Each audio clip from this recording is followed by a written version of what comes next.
Eu tomo esse título emprestado de Tim Keller, que faz uma diferenciação ao que ele chama de religião normal e o cristianismo. A religião normal, segundo ele, baseia sua motivação para uma vida moral no medo. E realmente é isso que vemos em muitas tradições religiosas.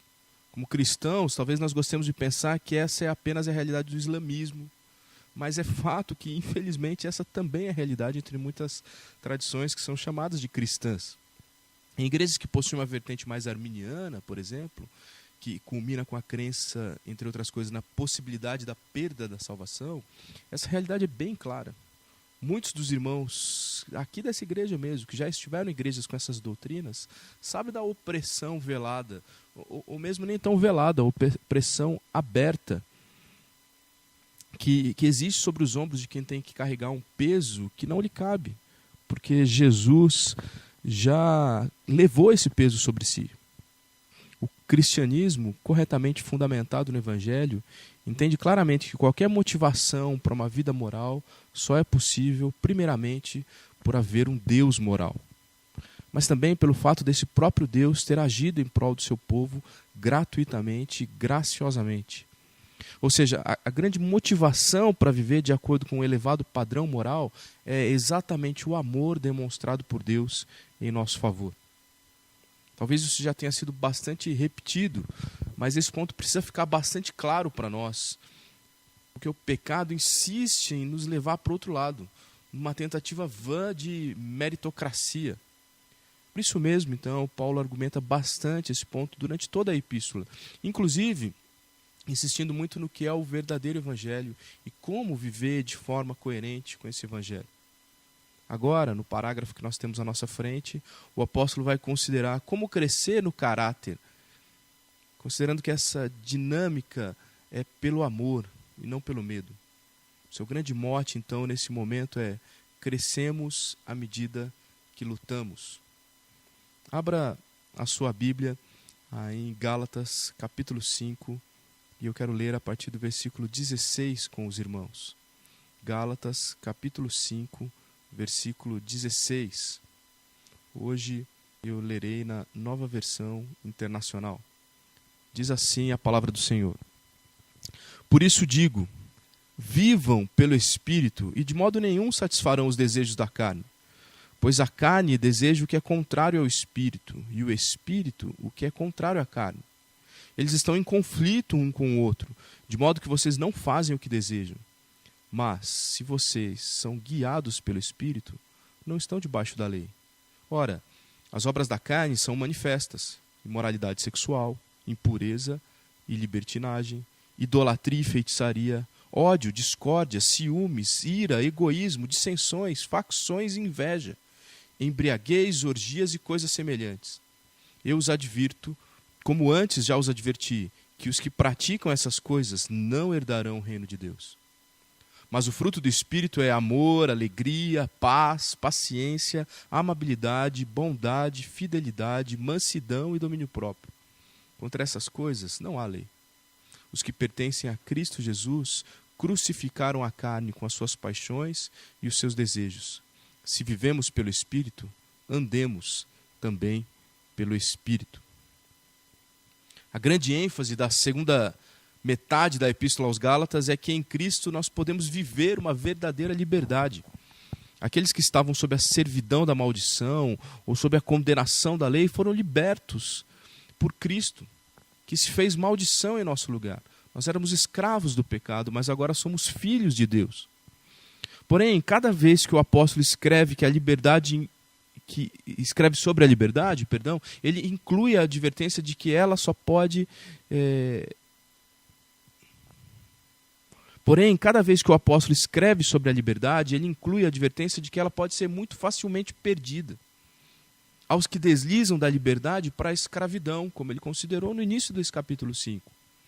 E os que transformam sua liberdade em licenciosidade, como vemos, por exemplo, no versículo 13 desse mesmo capítulo. E este foi o tema de Paulo nas duas últimas mensagens que nós consideramos aqui. Mas a questão agora é: como essas coisas são possíveis? Como viver a liberdade sem voltar a ser escravo ou mesmo sem ser um libertino? Como ser equilibrado? E a resposta é simples: pelo Espírito Santo. Só Ele pode nos manter verdadeiramente livres. E o texto que lemos está repleto do Espírito Santo.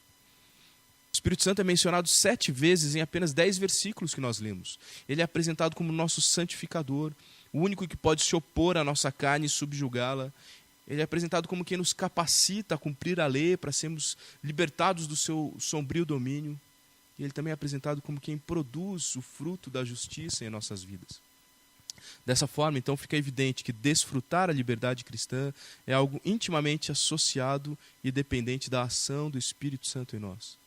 Por isso mesmo, liberdade verdadeira só é possível para quem nasceu de novo pela conversão, que é obra desse mesmo Espírito. Ao resumir esse parágrafo, o Dr. Carlos Oswaldo usa as seguintes palavras: a verdadeira liberdade espiritual consiste em vencer os impulsos pecaminosos da natureza humana por meio do controle do espírito, com humildade e a harmonia resultantes. Dessa forma, então, nós aprendemos que a liberdade cristã envolve 4 atitudes que estão sempre presentes na vida do cristão. E eu quero considerar com os irmãos nessa noite essas 4 atitudes. Em primeiro lugar, o cristão ele anda no Espírito. O cristão anda no Espírito. A expressão "por isso digo", no início do versículo 16, indica uma direta ligação entre o problema descrito no versículo 15, que nós consideramos semana passada, e a solução que agora é apresentada. Ou seja, a única forma de superar tamanha inimizade e agressividade entre os cristãos na Galácia era através de um caminhar constante debaixo da influência do Espírito Santo de Deus. Quem vive dia após dia buscando e permitindo o controle do Espírito é esse que anda no Espírito. Um ensino muito semelhante a esse está presente em Efésios 5,18 e os versículos seguintes. E também em Romanos 8,5, que diz: quem vive segundo a carne tem a mente voltada para o que a carne deseja. Mas quem, de acordo com o Espírito, tem a mente voltada para o que o Espírito deseja. Portanto, nós aprendemos que andar no Espírito não é uma experiência mística, não é algo transcendente, mas é um estilo de vida. É um estilo de vida voluntário e consciente. O verbo andar, ele carrega consigo um sentido mais amplo. Ele inclui a ideia de proceder, de viver de acordo. E esse uso do verbo andar era bastante comum para quem estivesse familiarizado com a linguagem do Antigo Testamento, como é o caso de boa parte dos leitores originais dessa carta. Mas mesmo hoje em dia, nós usamos o verbo andar com esse sentido. Quando, por exemplo, uma mãe adverte seu filho e diz: veja lá como você vai andar. O apóstolo, então, ele poderia ter em mente o que Deus prometera por intermédio do profeta Ezequiel. Ezequiel 36:27 diz: porei dentro de vós o meu espírito e farei que andeis nos meus estatutos, guardeis os meus juízos e os observeis. Esse texto afirma a passividade do povo de Deus em receber o Espírito do Senhor. Deus vai pôr esse Espírito. Bem como ele também explica o auxílio que esse mesmo Espírito traria nesse caminhar segundo a vontade de Deus.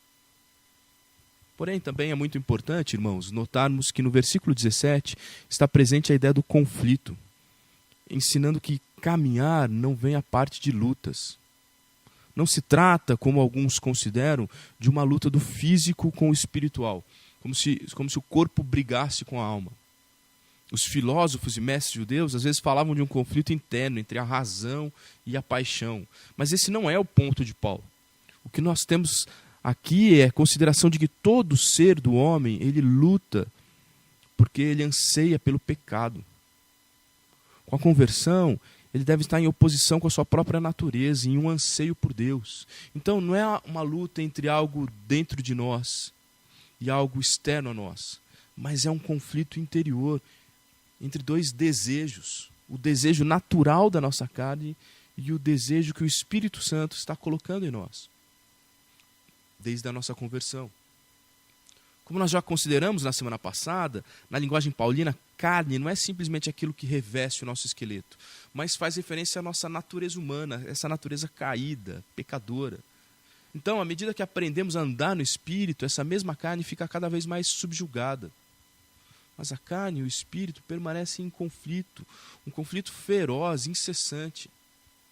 Uma frase interessante é atribuída ao reformador Martinho Lutero.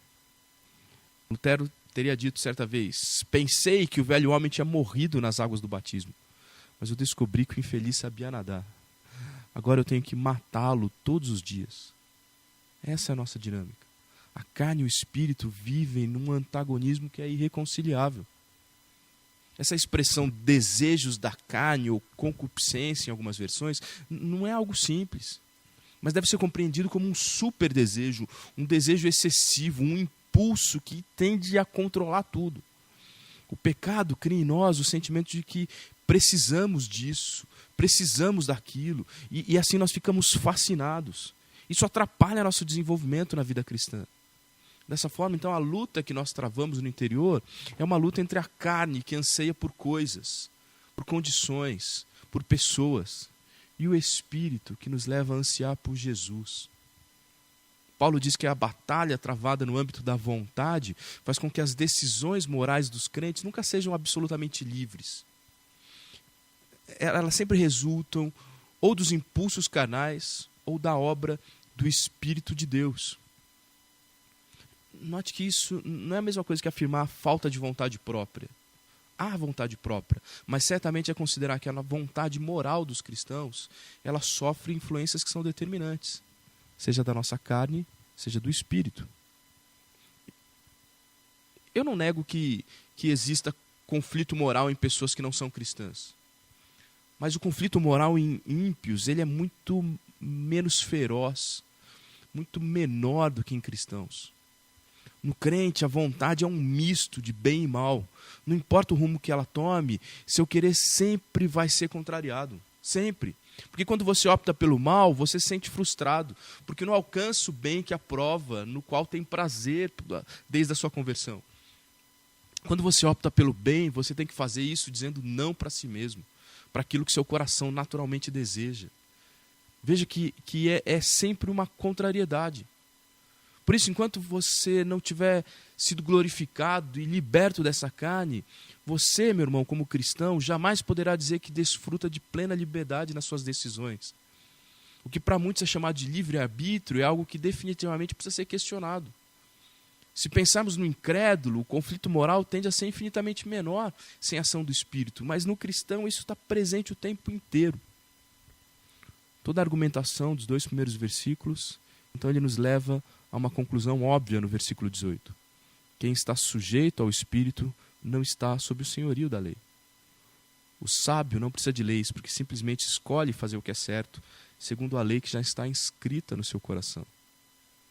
Há um belo paralelo entre os versículos 16 e 18, porque a argumentação da carta já mostrou que estar sob o domínio da lei é o mesmo que se colocar no jugo da carne. Naturalmente, ninguém pode satisfazer a Deus. Somente com o Espírito é que é possível satisfazer a Deus. Como tem sido para você essa batalha? Conta-se uma lenda que um velho índio afirmou que dentro dele havia 2 lobos. Um deles era bom, dócil, mas o outro era mau, agressivo. Ao ser perguntado sobre quem ganharia essa luta, o índio respondeu: depende de quem eu alimentar mais. Depende de quem eu alimentar mais. Essa história nos serve de ilustração. As suas obras vão demonstrar quem está assumindo o controle da sua vida.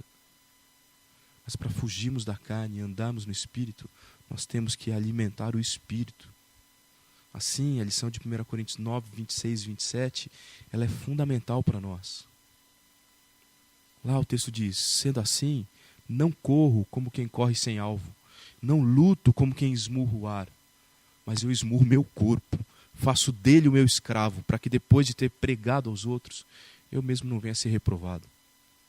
Essa deve ser a dinâmica nossa ao andar no Espírito. Intencionalmente nós temos que saber cada vez mais o que agrada a Deus e isso praticar.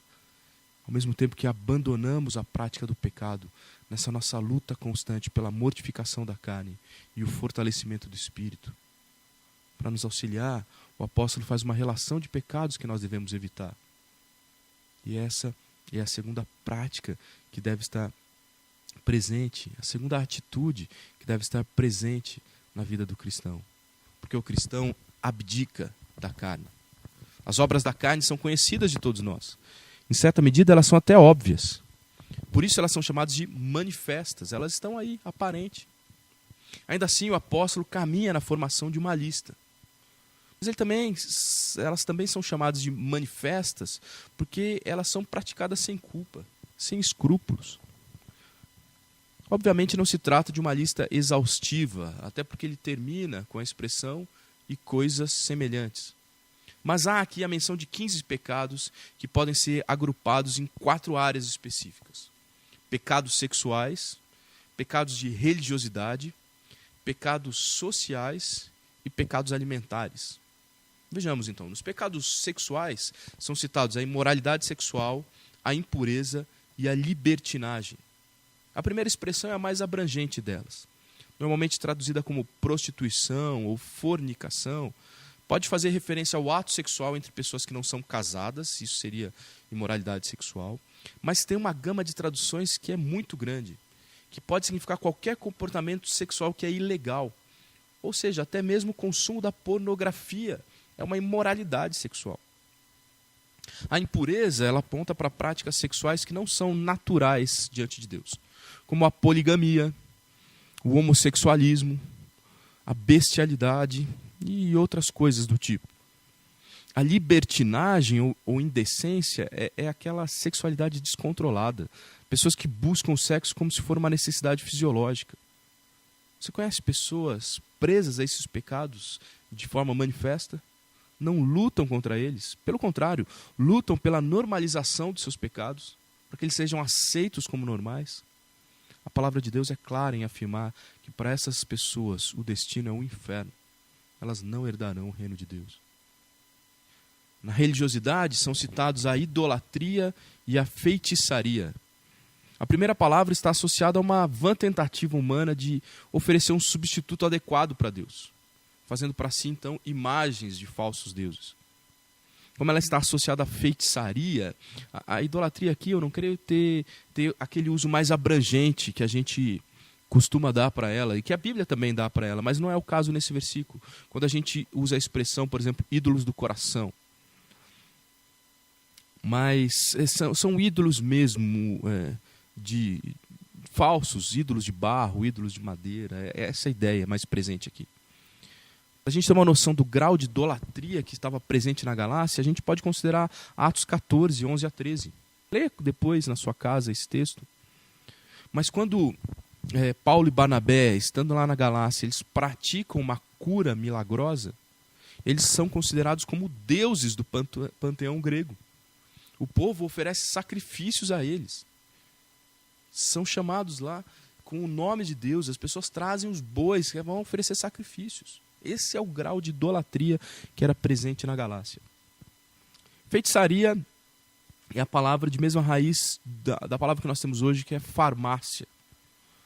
Mas longe de se referir a um uso consciente de medicação, realmente em prol da saúde humana, o apóstolo está pensando, quando ele fala de feitiçaria aqui, na bruxaria, nos encantamentos, nas simpatias, ou até mesmo no uso de drogas alucinógenas com propósito de culto, como existe aí, Rastafari, Santo Daime, coisas desse tipo.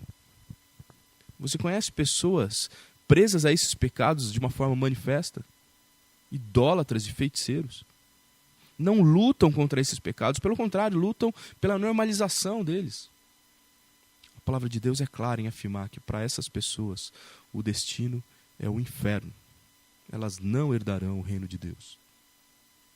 Nos pecados sociais, nós temos 8 itens na lista: ódio, discórdia, ciúmes, ira, egoísmo, dissensões, facções e inveja. 4 deles descrevem atitudes que são destrutivas.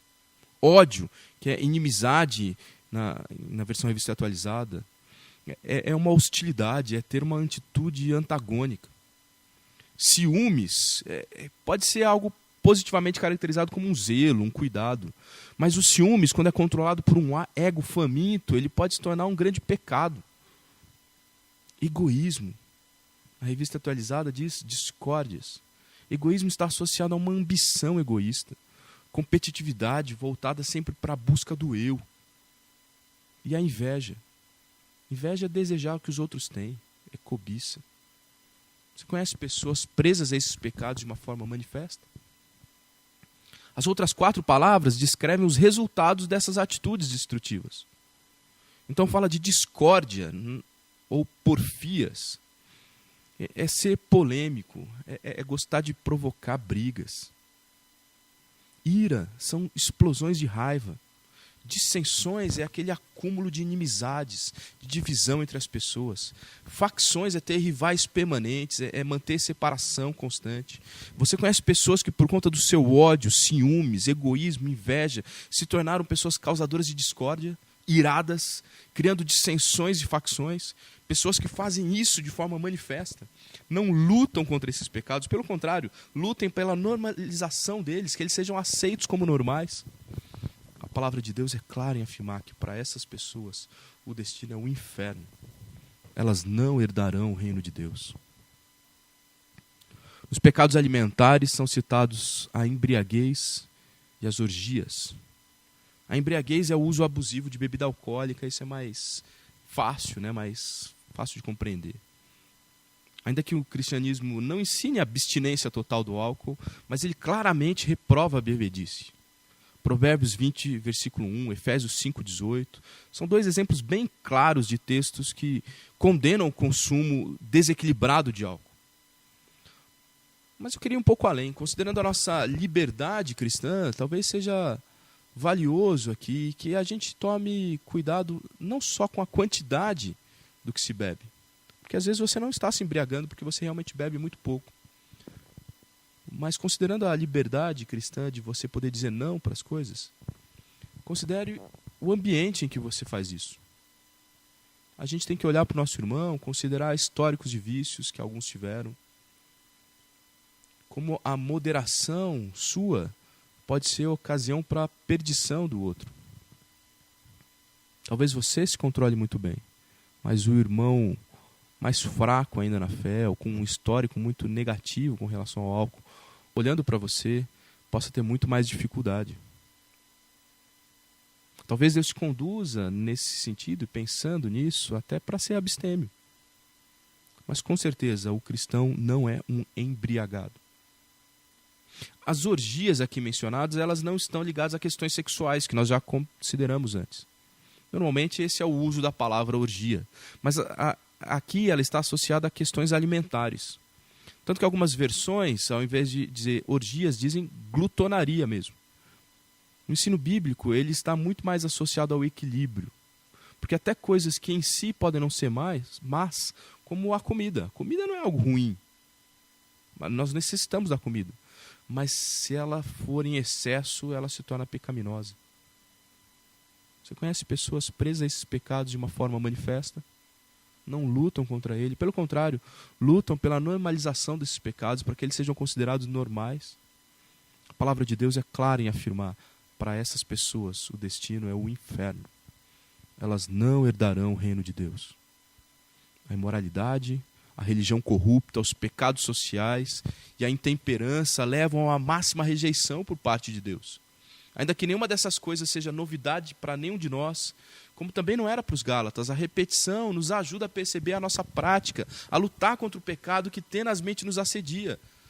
Todo cristão está sinceramente, intencionalmente, constantemente lutando contra essas obras. Por elas ele nunca é dominado.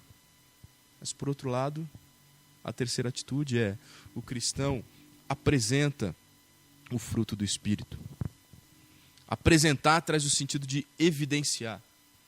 Assim, é significativo que Paulo tenha trocado a palavra obras, que descrevia o pecado, pela palavra fruto, que descreve a santidade. Obras coloca ênfase no esforço humano, enquanto fruto denota uma certa passividade, uma consequência natural de quem está vivendo segundo a vontade de Deus. Brota, o fruto brota. Uma vida controlada pelo Espírito promove a genuína liberdade da lei ao gerar essas qualidades mentais e interpessoais que são positivas. Também é significativo o contraste entre o plural e o singular. Porque nem todo pecador está escravizado a todas aquelas obras, no plural, da carne que nós vimos. Mas talvez apenas uma ou outra seja aquilo que mais te persegue. Mas, por outro lado, o cristão ele não pode ficar escolhendo qual fruto, no singular, ele irá gerar. Ainda que nem todos os aspectos do fruto talvez germinem simultaneamente na sua vida, nenhuma das qualidades ela pode ser isolada e tratada como finalidade em si mesma. Tim Keller afirma que o uso da palavra fruto é bastante significativo e carrega consigo 4 ensinamentos. Primeiramente, na vida cristã, o crescimento é gradual. Às vezes o próprio indivíduo não percebe que está desenvolvendo até que ele tenha que lidar com uma situação e aí ele se dá conta de que ele agiria de uma forma muito diferente do que agiria anos antes e o fruto está ali, brotou. Em segundo lugar, para o verdadeiro cristão, o crescimento ele não é só gradual, mas ele é inevitável. E é assim justamente porque a obra é de Deus. Isso é um incentivo, mas também ele é um desafio. Porque isso já pergunta, há fruto crescendo em sua vida? Isso pode ser um bom indicador se você é um convertido ou apenas um convencido. Deus, como agricultor, está trabalhando aí na sua vida? Em terceiro lugar, nós temos que o fruto do Espírito ele tem raízes internas. O fruto não dá vida para a árvore, mas o fruto demonstra que há uma raiz mantendo essa árvore viva. Ou seja, quem é de fato conduzido pelo Espírito e está enraizado no Espírito continua dando fruto, como demonstração de que está vivo.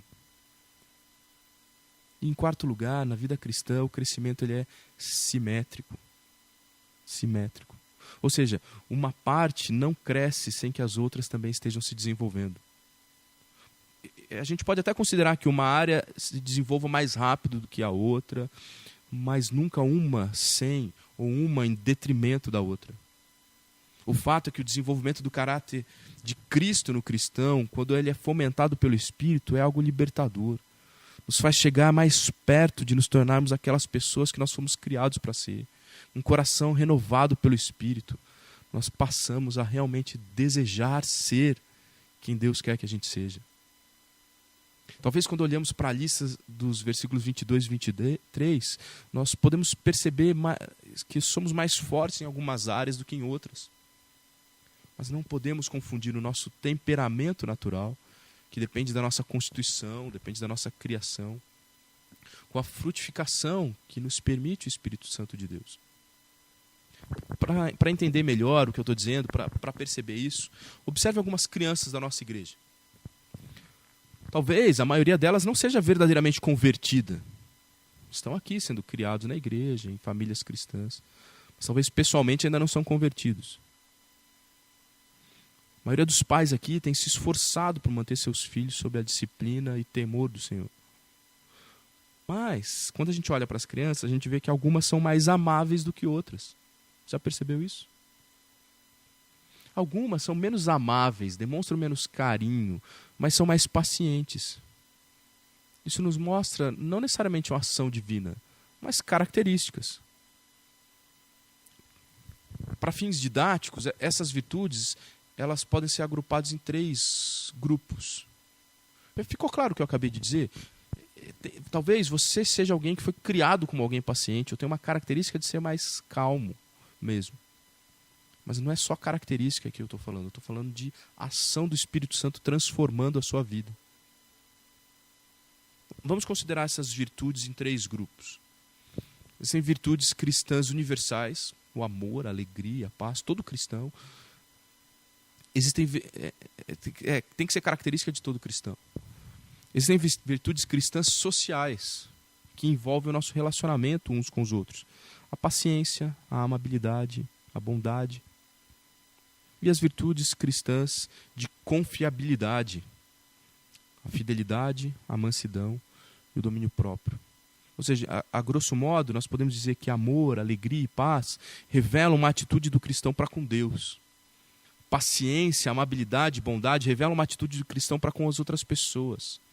Fidelidade, mansidão e domínio próprio revelam uma atitude do cristão para com ele mesmo.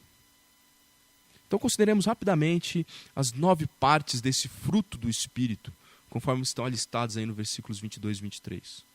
Amor. Amor é servir uma pessoa interessada no bem dela, independentemente do que ela pode te oferecer em troca. Isso é amor.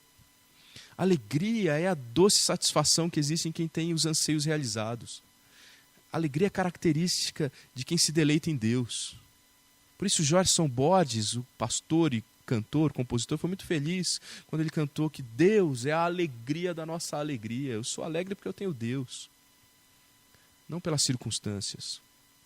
Paz é descansar confiadamente na sabedoria e no controle de Deus. Paz não pode ser confundido com apatia, com indiferença.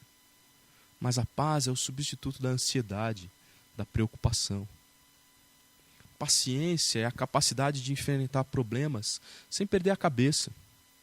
Algumas versões trazem a palavra longanimidade. Como essa palavra sugere, é ter um ânimo longo. Ou seja, é permanecer firme e perseverante, mesmo diante de ataques que são severos e que demoram para acabar. Amabilidade é fazer o bem, ser generoso, benevolente. Algumas Bíblias traduzem como benignidade, é o mesmo sentido. Não é favorecer o outro para que ele possa ficar preso a você, mas porque a generosidade é algo que brota de um coração regenerado. Bondade está associado com a integridade de alguém que é sempre o mesmo, independente da situação. Amabilidade e bondade, então, caminham juntos, trazendo a disposição pessoal e a ação necessária a partir dessa disposição. A atitude e prática precisam andar juntos. Então eu tenho a disposição de ser amável e a bondade me leva à prática da amabilidade. Fidelidade é ser leal, comprometido. O oposto de fidelidade é oportunismo. Mansidão é brandura, característica de quem não é dominado pela ira. Como você se aproxima de um cachorro que é manso? Como você se aproxima de um cachorro que é bravo? Agora, o cachorro manso, ele também se defende, ele também pode morder, mas o manso não é traiçoeiro. Essa ilustração nos ajuda a compreender como é o relacionamento com alguém que é manso, com alguém que não é. Como as pessoas têm se relacionado com você. Como que elas chegam perto de você, como vendo em você alguém que é manso ou não. E domínio próprio é a capacidade de se colocar o importante acima do urgente. É ser controlado ao invés de ser impulsivo. Não é querer sempre estar no controle, mas é saber ser controlado, dominado. Isso é domínio próprio. Quando olhamos para esse quadro, compreendendo que um aspecto não pode ser contemplado isolado de qualquer outro, se nós fomos realmente regenerados, não há como não perceber a nossa pequenez e clamar pela ação divina. Por outro lado, se nós temos percebido que ainda que não sejamos quem nós deveríamos ser, já não somos mais quem éramos, nós chegaremos então à mesma conclusão de Paulo. Afinal, a conclusão do apóstolo é lógica. Contra essas coisas não há lei. Há leis contra as obras da carne porque elas são destrutivas. Mas não há leis contra o fruto do Espírito porque ele é edificante. A função da lei é controlar, restringir, impedir. Mas aqui não há necessidade de limitações. Afinal, o fruto é benéfico, tanto pessoal quanto socialmente. Quem quer de fato cumprir a lei de Deus, precisa então se colocar sob o domínio do Espírito. Por isso, o texto prossegue na direção de nos dar ou nos ensinar como o fruto do Espírito pode fincar raiz em nossos corações. Isso está associado à quarta atitude do cristão. O cristão age coerentemente. Nada do que dissemos até agora terá início se nos esquecemos a quem pertencemos. E a única maneira de estar livre do domínio das inclinações do pecado é pertencendo a Cristo. Nossa aprovação é acolhida pelo Pai e não depende do nosso caráter ou das nossas ações, mas depende dele. Então, cientes disso, nós crucificamos a nossa carne, ou seja, condenamos ela à morte. Quem antes governava nossos desejos agora está morto. Quem compreendeu isso pelo Espírito foi impelido a agir dessa forma, é capaz de dizer as palavras que Paulo disse aos Gálatas no início dessa carta. Gálatas 2:20, Paulo escreveu: fui crucificado com Cristo, assim já não sou eu quem vive, mas é Cristo que vive em mim. A vida que agora vivo no corpo, eu vivo pela fé no Filho de Deus, que me amou e se entregou por mim. Porém, a lição presente no versículo 24, ela traz uma porção de atividade, não apenas passividade. Deixa eu explicar melhor. Com a conversão, nós morremos para o pecado. Isso é passivo. Foi uma ação feita em nosso favor. Eu não me converti, eu fui convertido. Porém, como nós ainda não fomos glorificados, nós ainda lutamos no mundo que é caído. Nós vivemos com um corpo que é corrompido, que ainda agoniza em direção ao pecado. Então, quem reconhece que já morreu para o pecado, ele vive para matar o pecado. Se nós pensarmos numa escala progressiva, nós fomos capacitados a lutar contra o pecado, podemos agora evitar a prática do pecado, mas caminhamos para modificar o desejo do pecado. Nós não lutamos apenas contra a prática do pecado, mas nós lutamos para que a gente não pense mais no pecado, que a gente não deseje mais o pecado. E 3 lições, então, são valiosas para nós nesse sentido. Primeiramente, nós temos que rejeitar o pecado de forma impiedosa. Com o pecado não se brinca, nós temos que levar a sério. Em segundo lugar, nós temos que rejeitar o pecado de forma dolorosa. Quem deixa de sofrer pelo pecado, deixa de lutar contra ele. Se o pecado não te machuca mais, quando foi a última vez que você chorou por um pecado seu? Lamentou profundamente. Por último, nós temos que rejeitar o pecado de forma decisiva. Quando um criminoso era pregado numa cruz, ele só saía de lá morto, não tinha opção. É assim que nós devemos agir com a nossa natureza pecaminosa. De forma impiedosa, de forma dolorosa, de forma decisiva. Para isso nós vivemos no Espírito. No último versículo, o apóstolo até inclui um elemento condicional. Se. Porque só não age dessa forma quem não tem o Espírito. Se de fato nós temos o Espírito em nossa vida, nós temos que caminhar com Ele. Andar no Espírito não é conduzir Ele por onde eu quero, mas é ser conduzido por onde Ele quer. Teve uma época na minha vida que eu comprei um Rottweiler. Um cachorro grande, forte. Primeira vez que eu fui tentar passear com esse cachorro, não foi eu que passei com ele. Não foi ele que passeou comigo, foi eu que passei com ele. Ele me levou para onde ele quis. Ele é forte, eu tinha que ficar fazendo força para segurá-lo ao meu lado. Mas depois a gente contratou um treinador, um policial aposentado. Então o meu cachorro foi treinado. E depois era bem diferente passear com ele.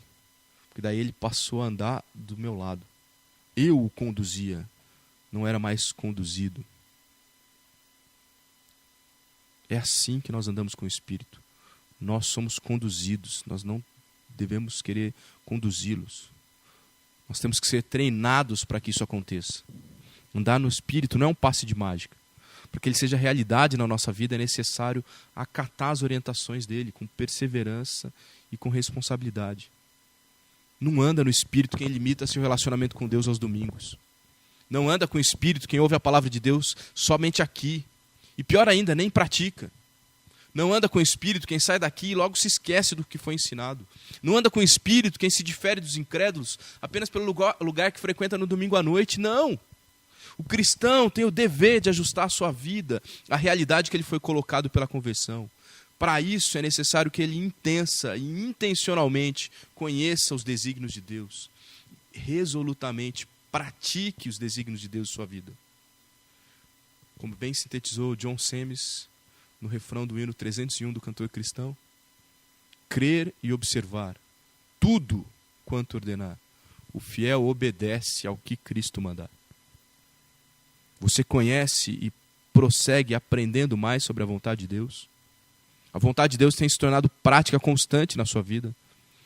Seu relacionamento com Deus é diário ou ele é restrito às atividades da igreja?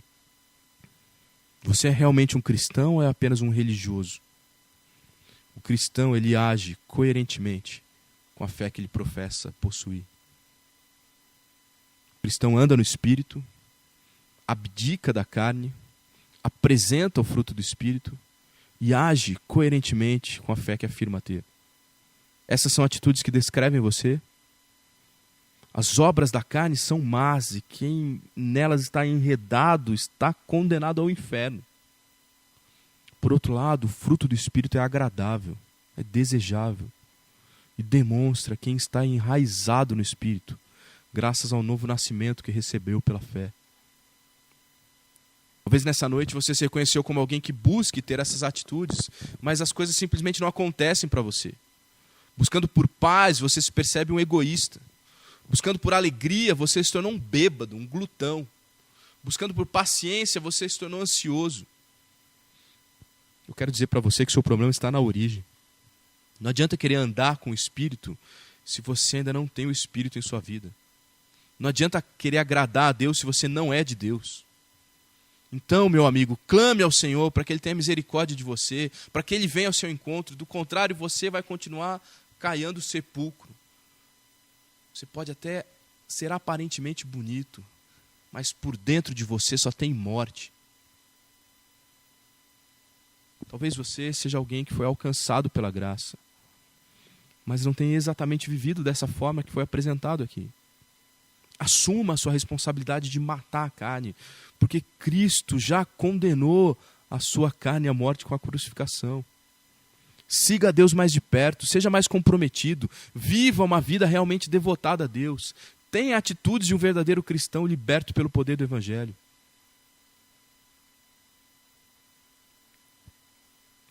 O caráter do Evangelho está em você? Está presente em você? Feche seus olhos. Eu quero orar com você nessa noite.